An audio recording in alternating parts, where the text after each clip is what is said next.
इस एनिमे की शुरुआत काफी अजीब तरह से होती है, जहाँ पर चारों तरफ तेज हवाएं चल रही होती हैं और फिर हमें एक घर को दिखाया जाता है जहाँ पर एक औरत ये कहती है कि अभी इसके पेट में एक और बच्चा है। जिसके बाद हमें एक लड़की को दिखाया जाता है जो कि प्रेग्नेंट है और वो पहले ही एक बच्चे को जन्म दे चुकी है, पर अब भी उसके पेट में एक और बच्चा है। बूढ़ी अम्मा ये कहती है, मैं ये बात पहले से ही जानती थी कि ये एक ट्विंस को जन्म देगी। रुको, ऐसा मत करो, इसे पैदा होने में थोड़ा वक्त चाहिए। ये तुम क्या बातें कर रही हो, ये चीज इम्पॉसिबल है और ये हमारे हाथों में भी नहीं है। वो बूढ़ी अम्मा ये कहती है कि भले ही ये चीज इम्पॉसिबल है, पर इसे ऐसा करना होगा क्योंकि आगे चलकर ये बच्चे वो बनने वाले हैं जो कि डीमंस को कमांड देंगे।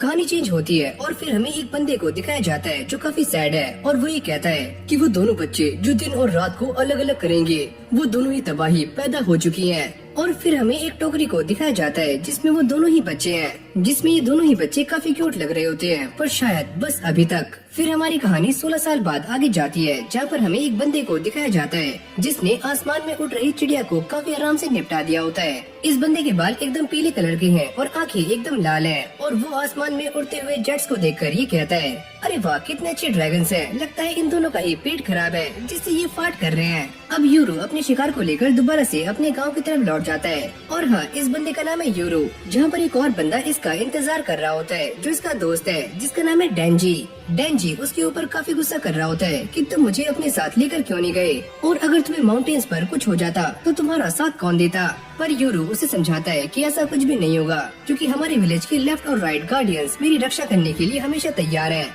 इस गांव के सभी लोग यूरो को काफी पसंद करते हैं क्योंकि वो सभी की हेल्प करता है। अब ये दोनों ही घर आ जाते हैं जहाँ पर उनकी माँ उनसे कहती है कि वो उसकी हेल्प करे, पर डेंजी यहाँ से कल्टी मार लेता है, जिसके बाद उनकी माँ डेंजी के ऊपर काफी गुस्सा कर रही होती है। अबे ओए नल्ले, तू कुछ भी काम नहीं करता, कम से कम यूरो की तरह मेहनती बन जा।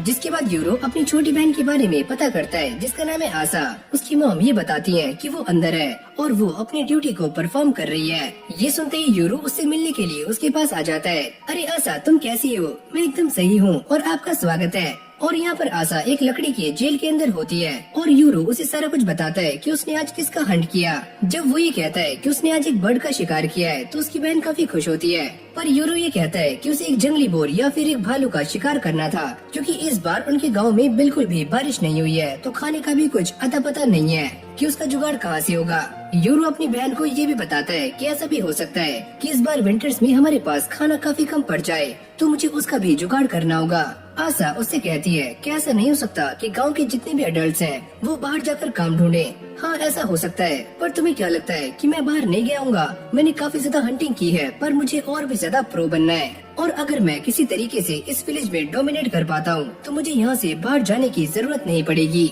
तो क्या आप मॉम और डैड की तरह इस गांव को छोड़कर नहीं जाओगे? नहीं, मैं यहाँ से नहीं जाऊँगा, और जब तक तुम यहाँ पर हो तो मैं यहीं पर हूँ तुम्हारे साथ में। और जब ये दोनों बातें कर रहे होते हैं तभी अचानक यहाँ पर एक लेडी आती है और वो ये कहती है, चलो बाहर चलो। और फिर हमें बाहर का सीन दिखाया जाता है जहाँ पर काफी सारे लोग इकट्ठे होते हैं और जो भी इस विलेज से बाहर गए हुए थे वो अपने साथ काफी सारा सामान लेकर यहाँ पर वापस आए हुए हैं। अब ये बंदा जो सारा सामान लेकर यहाँ पर आया हुआ है वो ये कहता है कि बाहर की सिचुएशन काफी अजीब है, ऐसा लगता है कि बाहर पैंडेमिक फैली हुई है, तो इसलिए मैं आज हब्स में डील करने वाला हूँ। और इन सभी के पास जो जो सामान होता है ये उसी में ट्रेड कर रहे होते हैं। तभी एक बूढ़ी अम्मा उसके पास आती है और वो ये कहती है, मेरे सर में काफी दर्द हो रहा है, और ये बंदा उन्हें एक पेन किलर देता है, यानी कि ये एक छुपा रुस्तम डॉक्टर भी है। और अब यूरो भी यहाँ पर आ जाता है। ये बंदा उससे पूछता है, क्या तुम्हें कुछ चाहिए? अरे नहीं, मुझे कुछ नहीं चाहिए। और तभी ये बंदा उसकी तरफ एक बॉल फेंकता है क्योंकि वो इसका डायलॉग पहले से ही जानता है कि यूरो उससे कुछ भी नहीं मांगेगा, पर अगर आशा के लिए कुछ है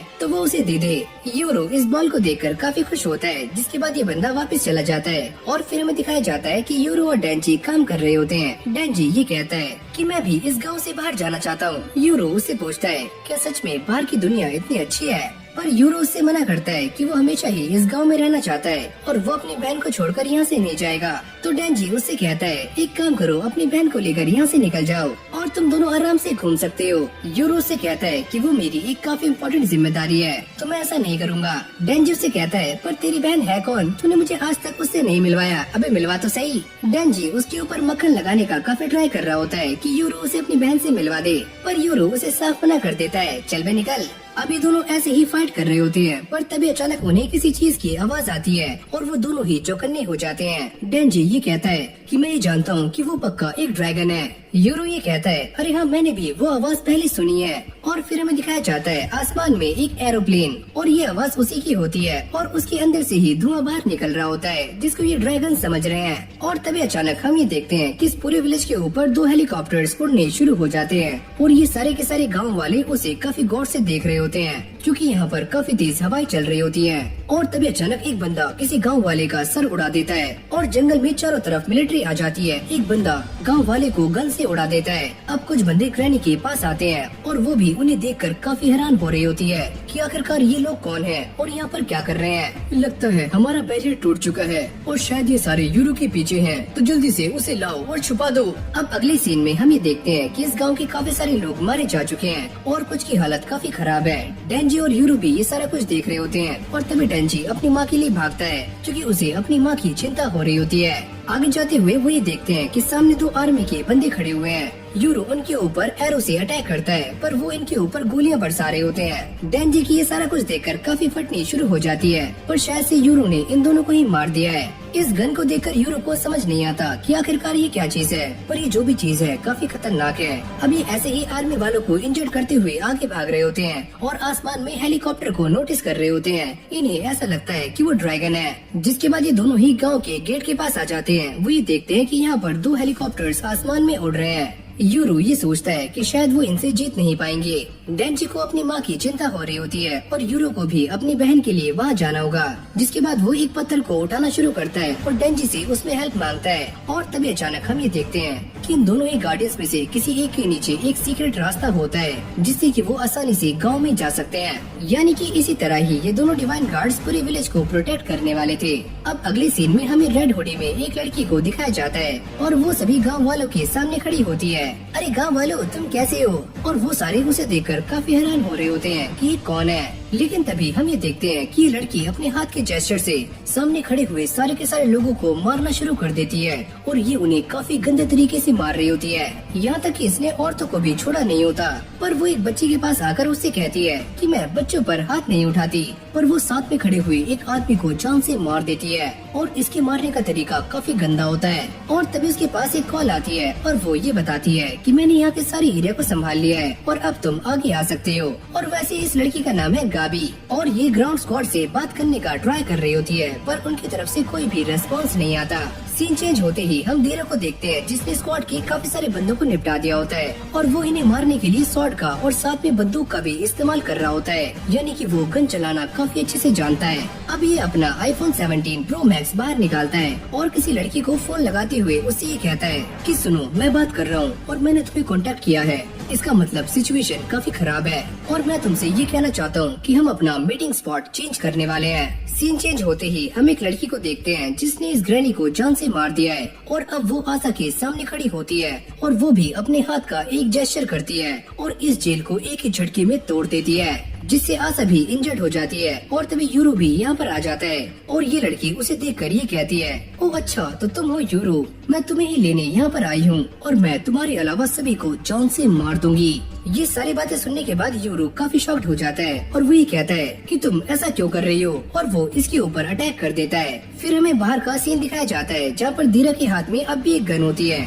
और वो सभी को मारते हुए धीरे धीरे आगे बढ़ रहा होता है। वो ये कहता है अगर ये सारे ऐसे ही एस्केप रूट के पास रहे तो हमें काफी दिक्कतें हो सकती है। पर जैसे धीरा गाबी के पास पहुंचता है तो वो उसके आसपास एक काफी खतरनाक मॉन्स्टर को सेंस कर पा रहा होता है। यानी कि ये बात साफ है कि गाबी सभी को मारने के लिए इसी मॉन्स्टर का इस्तेमाल कर रही है जो कि बस अभी तक धीरा को ही दिख रहा है। गाबी उसको देखकर ही कहती है ओ अच्छा तुम सीयर हो। सीयर यानी कि वो इंसान जो कि मॉन्स्टर्स को देख सकते हैं। अब ये मॉन्स्टर धीरा के ऊपर अटैक करना शुरू करता है और वो इससे काफी आराम से बच रहा होता है। जिसके बाद वो इसके ऊपर एक साथ काफी सारे ग्रेनेड फेंक कर मारता है और यहाँ पर काफी खतरनाक धमाका होता है। इस तरफ यूरो की हालत भी काफी खराब हो चुकी है। वो लड़की यूरो से कहती है कि मैं तुम्हें नुकसान पहुँचाना नहीं चाहती थी। तभी ये बॉल भी उसके हाथ से नीचे गिर जाती है और ये बॉल आशा के ब्लड के पास जाती है और उसके ब्लड से काफी अजीब सी चीजें बाहर निकलनी शुरू हो जाती हैं जो कि इस लड़की को पकड़ लेती हैं। और तभी ग्रैनी धीरा से कहती है कि वो यूरो को लेकर यहाँ से भाग जाए और वो ऐसा ही करता है और वो उसे काफी तेज लेकर यहाँ से भाग रहा होता है। डेंजी भी उसका पीछा करता है। अभी दोनों भागते हुए एक जगह पर आ जाते हैं जहाँ पर यूरो काफी परेशान हो रहा होता है और उसे ऐसा लगता है कि उसकी बहन मारी जा चुकी है और उसकी ग्रैनी भी वहीं पर है। अरे यार, वो लड़की थी कौन जिसने सभी को जान से मार दिया? पर उसने ऐसा क्यों किया? धीरा उसे कहता है, अभी मेरे पास ये सारा कुछ समझाने का टाइम नहीं है। तुम एक काम करो, इस लॉकेट का इस्तेमाल करो और जाकर उन दोनों ही गार्डियंस के बीच में खड़े हो जाओ, वहाँ सेंटर में। पर यूरो को ये सारी बातें बिल्कुल भी समझ नहीं आती। अबे ओए, तुम ये क्या बोल रहे हो? मैं क्या करूँ? धीरा उसे बार बार इसे लेने के लिए फोर्स कर रहा होता है। अबे ओए, इसे ले लो इसे। पर हाँ, मैं इसका करूँगा क्या?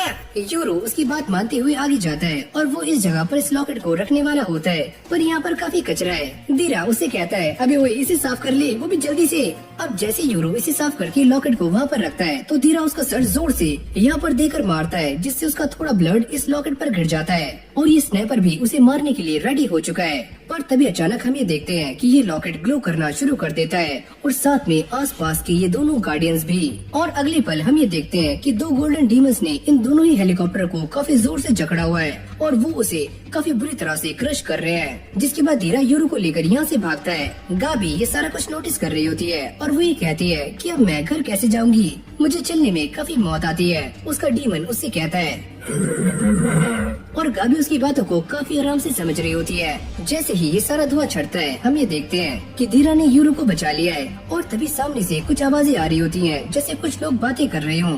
क्या ये छोटा सा लड़का हमारा मास्टर है? क्या सच में? और इनमें से एक आवाज लड़की की होती है। वो ये कहती है कि इस बात से कोई फर्क नहीं पड़ता कि हमारा मास्टर अब बच्चा है या फिर बड़ा, हमें उसकी सारी बातें माननी होंगी। जैसे ही यूरो उन्हें अपने सामने देखता है तो उसकी फटकर 4 हो जाती है। धीरा उससे कहता है, हम सारे ह्यूमंस इन्हें अलग अलग नाम से जानते हैं, जैसे कि डीमंस, मॉन्स्टर्स और न जाने क्या क्या। और सच कहूँ तो ये दोनों तुम्हारे डीमंस हैं। एक का नाम है राइट और दूसरी है लेफ्ट। यूरो को अब भी ये सारा कुछ एक सपने जैसा लग रहा होता है कि उसके सामने 2 डीमंस खड़े हुए हैं जो कि उसके अपने हैं। यूरो को ये देखकर बिल्कुल भी यकीन नहीं होता कि विलेज के गार्डियंस उसके सामने आ चुके हैं और वो दोनों यूरो से कहते हैं कि वो उसे काफी लंबे टाइम से नोटिस कर रहे थे। यहाँ तक कि वो ये भी कहते हैं कि वो यूरो की हेल्प करने के लिए एकदम रेडी है। तभी राइट उसके पास आता है और वो ये कहता है, तुम्हें देखकर तो ऐसा नहीं लगता कि तुम हमारे मास्टर हो, तुम काफी नर्वस हो। लेफ्ट उससे कहती है, ये बस अभी छोटा सा बच्चा है और इसे इतना सारा कुछ समझने में थोड़ा टाइम लगेगा। धीरा भी अपने आप को इंट्रोड्यूस करता है, पर ये दोनों उसके बारे में पहले से ही जानते हैं कि ये इंसान कौन है। अब राइट उससे पूछता है, पर तुम हमें ये बताओ कि ये सारी चीजें क्या हैं जो कि हमारे मास्टर को परेशान कर रही थी, वो भी एक बर्ड की तरह। तभी धीरा उन्हें बताता है कि ये सारी ही चीजें मॉडर्न वर्ल्ड की इक्विपमेंट्स हैं और अभी टाइम नहीं है कि मैं आपको इन सारी चीजों के बारे में अच्छे से एक्सप्लेन करूं। जिसके बाद धीरा ये बताता है कि अभी 2 लोग हैं जो कि हमारे पीछे पड़े हुए हैं, तो इसलिए आप लोग हमारी हेल्प करो ताकि हम इस माउंटेन से नीचे उतर पाएं। राइट और लेफ्ट उससे कहते हैं कि बस हमें हमारे मास्टर ही ऑर्डर दे सकते हैं, तो तुम चुप रहो। धीरा कहता है, मैं इस बारे में जानता हूँ पर अभी इसे कुछ भी नहीं पता, तो मैं क्या करूँ। और अगले पल गाबी भी यहाँ पर आ जाती है और वो ये देखती है कि उसके सामने 2 डायमंड्स हैं और वो ये कहती है कि आखिरकार ये डायमंड्स किसके हैं। धीरा भी उसके डीमन को देखकर काफी शॉक्ड हो जाता है और वो ये कहता है कि तुम अभी तक जिंदा कैसे हो, और उसे इस बात पर यकीन नहीं आ रहा होता और इस जगह पर ये सारे डीमंस को डायमंड्स कह रहे हैं। गाबी उससे कहती है कि मेरा वाला डायमंड काफी अलग है और वो उस ग्रेनेड के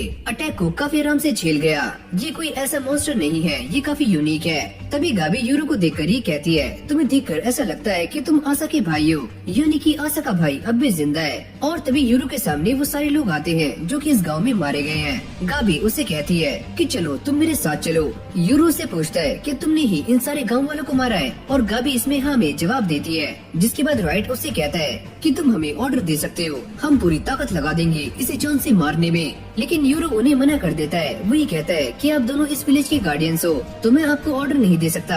मेरी बस आपसे 2 रिक्वेस्ट है। पहली तो ये, अगर इस विलेज में कोई सर्वाइवर बचा हुआ है तो आप उसे किसी सेफ जगह पर ले जाओ, और दूसरा ये कि मैं इस लड़की को अपने हाथ से मारना चाहता हूँ, तो आप में से कोई भी बीच में नहीं आएगा।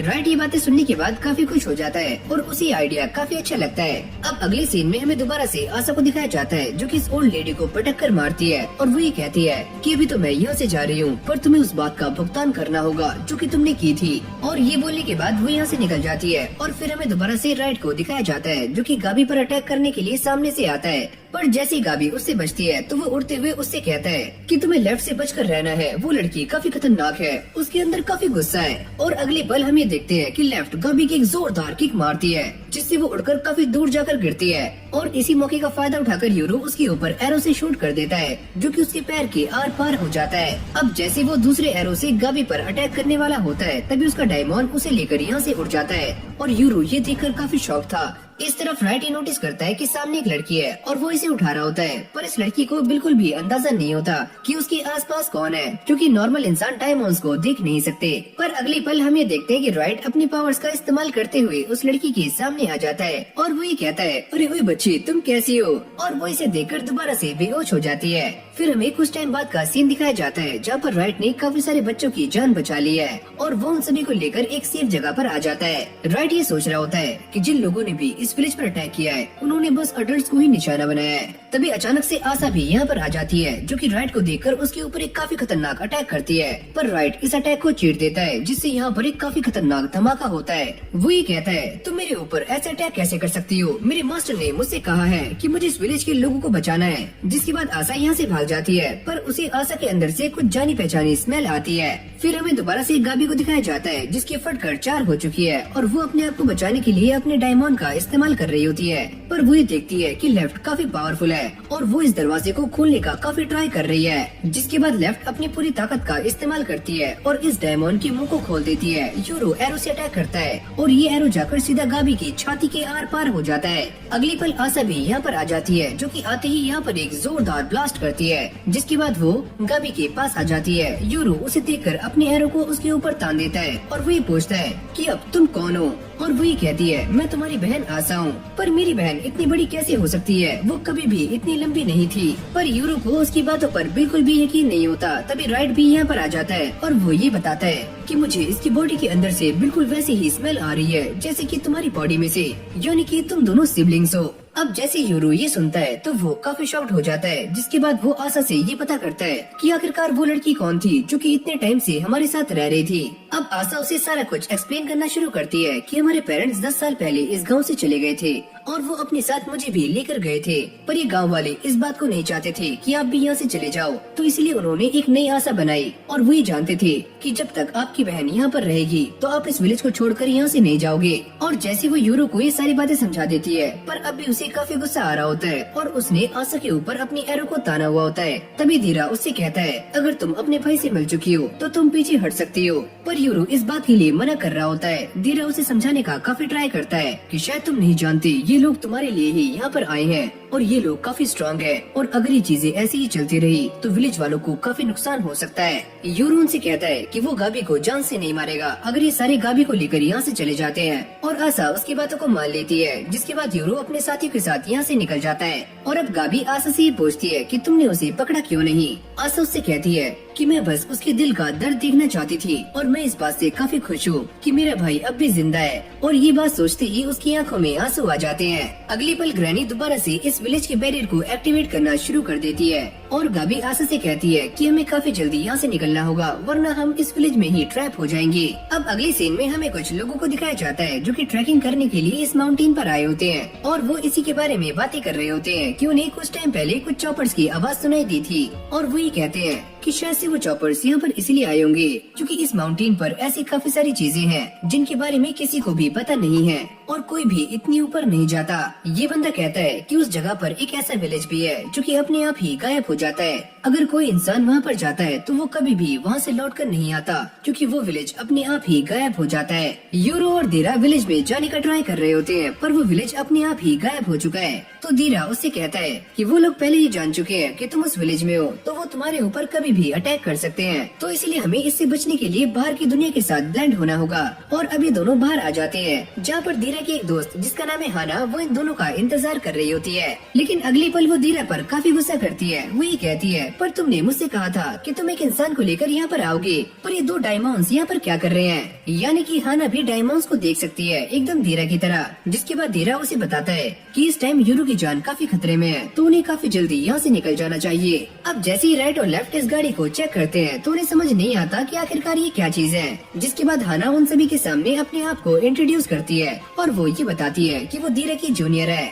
अब धीरा उन दोनों ही डायमंड से ये पूछता है, क्या तुम्हें अपने आसपास किसी और डायमंड के होने का एहसास हो रहा है? पर वो इस चीज के लिए मना कर देते हैं। धीरा ये कहता है, तो फिर चलो हमें जल्दी से जल्दी किसी क्राउडेड प्लेस पर जाना होगा, अब जल्दी से गाड़ी में बैठ जाओ। यूरू कहता है, क्या मैं इसमें जाऊंगा? ये है क्या चीज? जिसके बाद हाना उन्हें सारा कुछ एक्सप्लेन करती है कि ये गाड़ी एक घोड़े की तरह है जो काफी तेज भागती है। और ये सुनते ही सारे समझ जाते हैं। इस तरफ आशा और गाबी अपने साथियों का इंतजार कर रहे होते हैं और कुछ टाइम के बाद उनके साथी यहाँ पर आ जाते हैं। ये बंदा कहता है, मैंने सुना है कि वहाँ पर